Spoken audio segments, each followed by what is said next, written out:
ये जो पोस्चरिंग हो रही है इस वक्त, बिहार के बीजेपी विधायक ज्ञानेंद्र सिंह का बयान आया है, कुछ दिन में बीजेपी सरकार बनने वाली है। एमएलए बीजेपी के साथ कह रहे हैं, बीजेपी के साथ फिर आएंगी जेडीयू, ये उनका बयान आया है। नीतीश कुमार फिर एनडीए में आएंगे, ये बयान आया। इसका मतलब क्या है?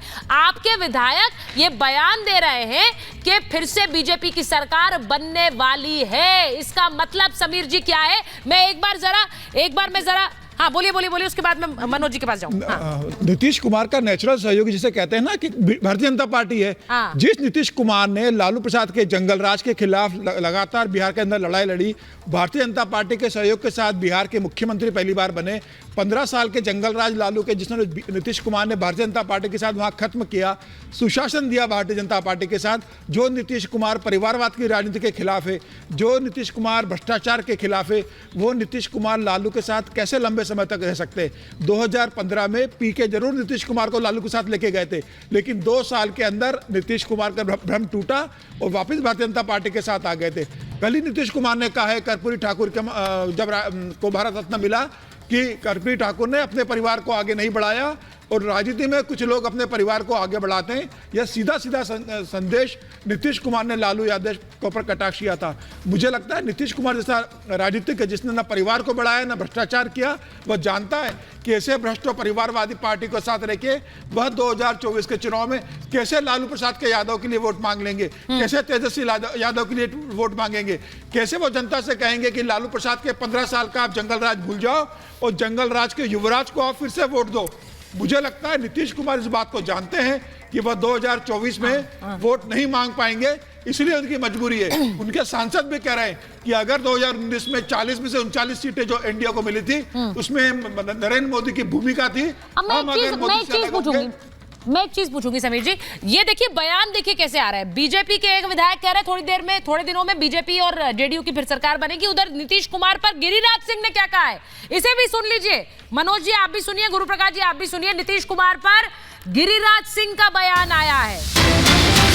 वो कह रहे हैं कि नीतीश के लिए हमारे दरवाजे बंद हैं, नीतीश अविश्वसनीय नेता है, यानी कि उन पर विश्वास नहीं किया जा सकता है, उन पर विश्वास करना मुश्किल है, ये कह रहे हैं गिरिराज सिंह।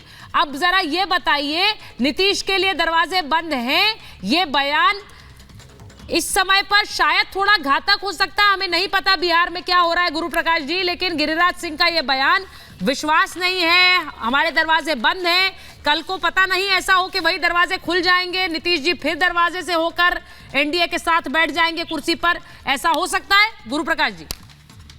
देखिए Sucharita ji, politics is a game of possibilities, राजनीति संभावनाओं का खेल है। लेकिन आज ये कह देना कि भाई कल हमें पता है क्या होगा, कल जो है वो भविष्य के गर्भ में है। लेकिन मैं ये भी कहना चाहूंगा, हैविंग सेड दैट, मैं ये भी मेंटेन करता हूं कि गिरिराज सिंह जी हमारे वरिष्ठ नेता हैं, हमारे केंद्रीय मंत्री हैं, हमारे सम्मानित नेता हैं। अगर वो कुछ कह रहे हैं तो निश्चित रूप से कुछ विचार करके ही कह रहे होंगे।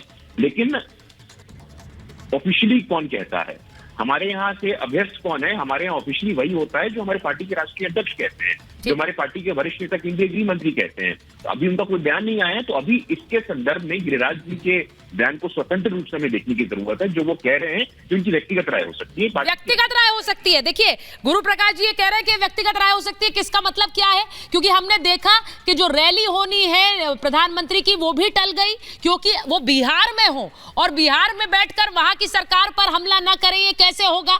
जेपी नड्डा जी की भी एक रैली होनी थी, वो भी टली है। अब ये भी बात बिल्कुल साफ है कि वहां पर किस पर हमला बोलना है, ये बात पता होनी चाहिए। मैं एक बार जरा मनोज जी फिर से आपके पास आ रही हूं।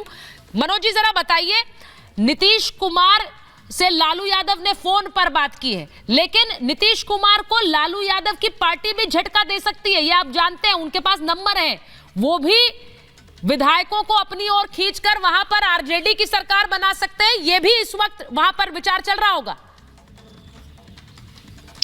देखिए सुचरिता जी, मैं फिर आपको स्पष्ट कर दूं कि लालू यादव जी हो या भारतीय जनता पार्टी के ही कोई बड़े नेता हो, प्रधानमंत्री नरेंद्र मोदी जी भी हो, अमित शाह जी भी हो, कोई भी शक्ति बिहार में जो नीतीश कुमार जी के जो विधायक है उनको किसी भी कीमत में नहीं तोड़ सकती है, और कोई भी विधायक नीतीश जी को छोड़ के नहीं जा सकते हैं। अगर नीतीश जी को छोड़ना रहता किसी विधायक को तो बहुत पहले छोड़ दिए जाते हैं। दूसरी बात यह है कि लालू जी और नीतीश जी का गठबंधन है, अभी वो लोग बात कर रहे हैं। हमारे पार्टी के नेताओं का भी अभी बैठक भी लगभग जानकारी के अनुसार कि समाप्त भी हुआ है।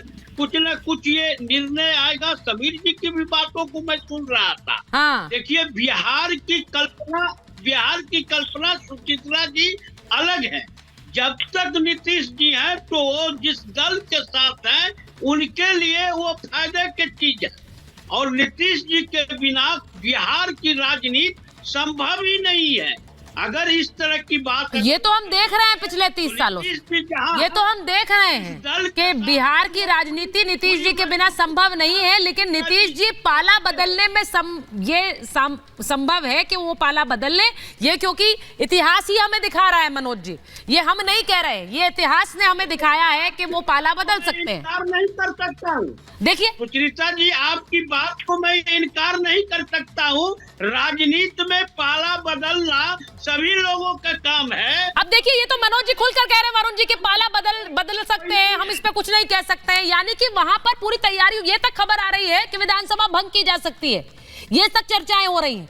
और मनोज जी खुद कह रहे हैं कि संभावना क्या हो, राजनीति में कुछ हो सकता है। नहीं कर रहे हैं। हाँ। अगर नीतीश कुमार जी पाला बदल लेते हैं सुचित्रा जी, हाँ। तो फिर नरेंद्र मोदी भी तो पाला बदल रहे हैं, वो भी अच्छा। तो उनको ले रहे हैं। या लालू प्रसाद यादव जी को छोड़ दिए तो फिर लालू प्रसाद यादव जी भी तो नीतीश जी को ले लिए, तो वो क्या पाला बदला हुआ नहीं कहलाएगा? राजनीति में पाला बदलना कहीं से नहीं है। लोग अब ये जो बात इन्होंने बोली है, गुरु प्रकाश जी, वो कह रहे हैं कि बीजेपी भी तो अपना स्टैंड बदल रही है, ये अकेले वो नहीं बदलेंगे। आपके नेताओं ने न जाने क्या क्या कहा है नीतीश कुमार को पिछले कुछ समय में, अब वो बयानबाजी भी बंद करनी पड़ेगी और फिर उनका स्वागत करना पड़ेगा, आओ भगत करनी पड़ेगी।